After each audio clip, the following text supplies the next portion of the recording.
Hi, I'm Casey, product specialist at EarthWay, and today we're going to unbox the EarthWay 2050 series. We're going to start with the 2050P, which is the pneumatic tire. It's an 80-pound broadcast spreader, so let's go ahead and open the box and see what's inside. I already cut the box open just to make it easier. Take this out of here.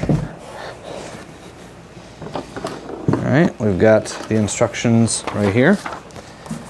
Nothing left in the box, which is great. So very minimal setup. Pop the handle up like this. There's some wing nuts here that we tighten down. You'll notice that in the hopper there are 4 bolts already assembled there. Frame is nice and firm.